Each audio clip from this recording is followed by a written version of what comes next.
e há uma linha de investigação sobre a omissão dos agentes públicos, tanto do Distrito Federal, quanto eventualmente do governo federal.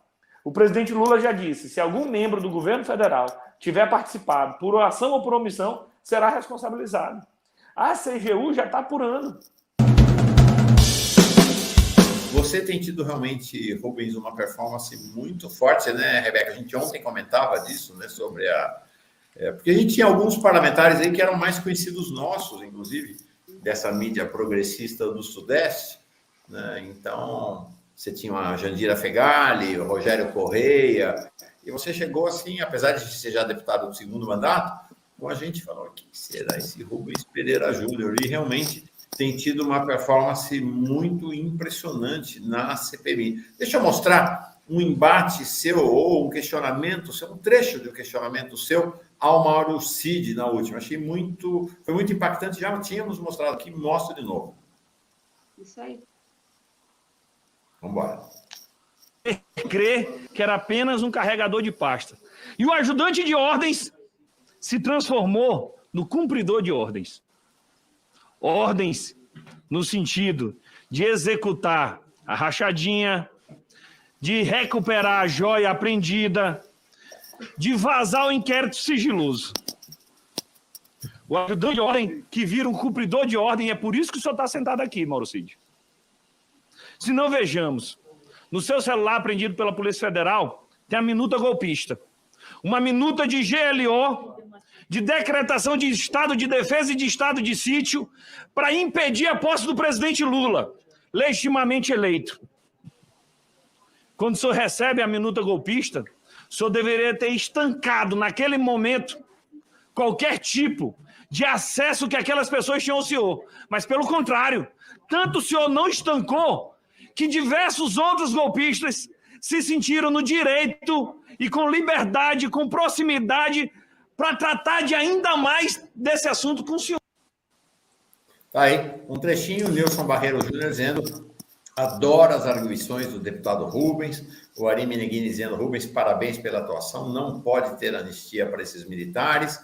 Bom, então, já desde logo, parabenizando pela atuação na CPMI até agora, queria que você fizesse um balanço para nós, né? Como é que você está vendo a CPMI até esse momento, Rubens? Então, parte da minha atuação é favorecida pela minha experiência. Apesar da pouca idade, estou com 39 anos, mas já tenho 2 mandatos de deputado estadual e já estou no 3º mandato de deputado federal. Ah, desculpa, achei que você estava no 2º mandato, perdão. Não, tudo bem. Sou advogado, mestre em Direito Constitucional, como tu bem disseste logo na introdução. Então, termina que isso me ajuda, né, esse olhar investigativo da coisa. Fui secretário 2 vezes no governo do Maranhão, na legislatura passada, quando o governador era Flávio Dino. Fui secretário de Cidades e Desenvolvimento Urbano e fui secretário também de Articulação Política. Então, termina que eu consigo ter essa visão mais horizontal do andamento tanto da máquina pública quanto do processo de investigação. Isso tudo sendo um deputado de esquerda, progressista, democrático, que respeita muito a Constituição. Até aqui, Mauro, para mim, o trabalho da comissão está sendo positivo. A gente está conseguindo implantar uma investigação com uma ordem cronológica, porque a tese da oposição é que essa é a CPI das velhinhas, para cuidar ali de umas velhinhas, umas senhoras que estavam numa manifestação pacífica e que se excederam e quebraram algumas janelas. Essa é a tese deles, ao meu ver, absurda.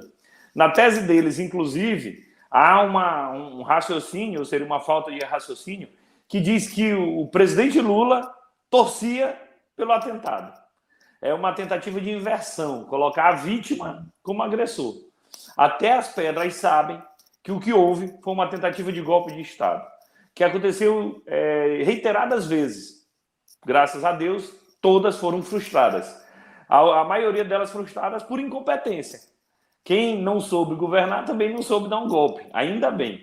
E a gente conseguiu impor um calendário, uma investigação, uma linha sequencial.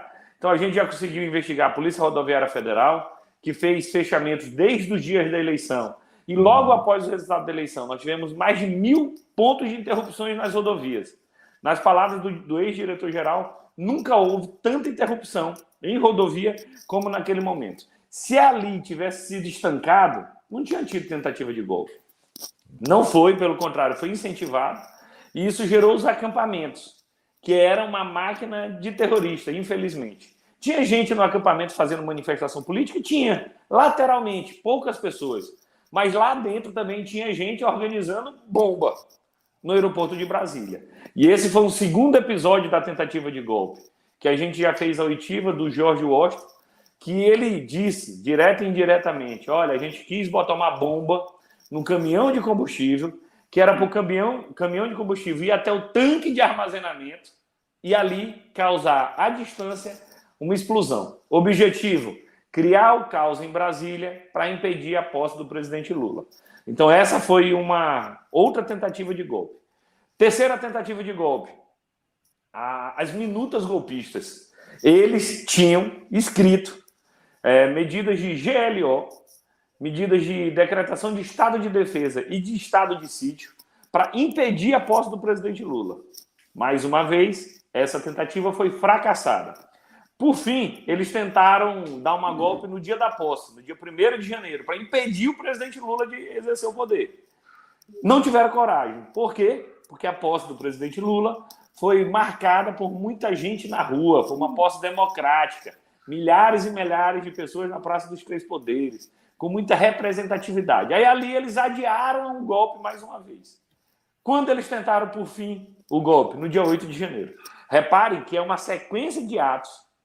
5 tentativas de golpe, né? 5 tentativas de golpe. Coordenadas, planejadas, com um único objetivo: impedir o mandato do presidente Lula. Eles tentaram rezar para pneu, eles tentaram acenar para extraterrestre, mas isso não é punível no Código Penal. Mas aí é do dia 8 de janeiro que eles fizeram. Invasão à sede dos três poderes. Não foi algo, uma crítica contra um governo. Eu não estou gostando do teu ministro, eu não gosto da tua política de saúde, eu quero mais emprego. Porque isso é legítimo, isso é da democracia. Mas não, o que aconteceu foi uma tentativa de invasão à sede não de um poder, mas dos três. Foi invadido o Palácio do Planalto, chefe do Poder Executivo, sede do Poder Executivo. Foi invadido o Supremo Tribunal Federal, sede do Poder Judiciário. E foram invadidas as duas casas do Poder Legislativo, a Câmara e o Senado. Era um atentado contra todas as instituições. Era um atentado contra a democracia. E isso é uma tentativa de golpe de Estado. Por que não foi bem sucedida? Porque o presidente Lula, acertadamente, decretou a intervenção federal, nomeando Ricardo Capelli, que é secretário executivo do Ministério da Justiça, no sistema de segurança do DF, porque ali também teve uma omissão. A gente tinha que ter as forças do DF na Praça dos Três Poderes para garantir a proteção do patrimônio. É a obrigação do governo do Distrito Federal. E isso também tem que ser investigado. E permitiu essa tentativa de golpe. Então, nós queremos investigar, quem participou do golpe. Lógico, a gente não está pensando no peixe pequeno apenas. Ele tem que ser responsabilizado e já está sendo processado no Supremo Tribunal Federal. Mas nós queremos saber quem executou o golpe. 2, quem planejou, porque isso é planejado, óbvio. Tinha gente lá com aparelho de walkie-talkie, com banheiro químico, com arma. Então, foi algo que foi planejado. 3, quem financiou todos esses atos golpistas. O George Washington saiu do Pará para cá, ficou num apartamento alugado, salvo engano, na Asa Norte, depois no Sudoeste, que embora em Brasília sabe o custo disso. A própria mobilização tinha muito dinheiro. E o aluguel dos ônibus, muita gente chegou de ônibus. Então, nós queremos saber quem financiou. Nós queremos saber como isso foi possível, essa orquestração de um golpe através das plataformas, das redes sociais. Não podemos naturalizar alguém organizar um golpe através das redes sociais e dizer que isso é liberdade de expressão. Não é. É que nem alguém dizer que planejaram um ataque numa escola, se eu não me engano foi São Paulo ou Paraná, a partir das redes sociais. Isso não é liberdade de expressão. Isso não é direito à comunicação. Isso é um atentado contra a vida, é um terrorismo, um ataque numa escola. Então, uma tentativa de golpe de Estado que é orquestrada a partir das redes sociais, das plataformas digitais, também merece uma linha de investigação. E há uma linha de investigação sobre a omissão dos agentes públicos, tanto do Distrito Federal, quanto, eventualmente, do governo federal. O presidente Lula já disse, se algum membro do governo federal tiver participado por ação ou por omissão, será responsabilizado. A CGU já está apurando. E isso é importante. A gente estava na primeira semana de governo, dia 8 era o segundo domingo, praticamente, após foi sábado, domingo era o início do governo. Se alguém que estava ainda do governo passado contribuiu, nós queremos apurar também.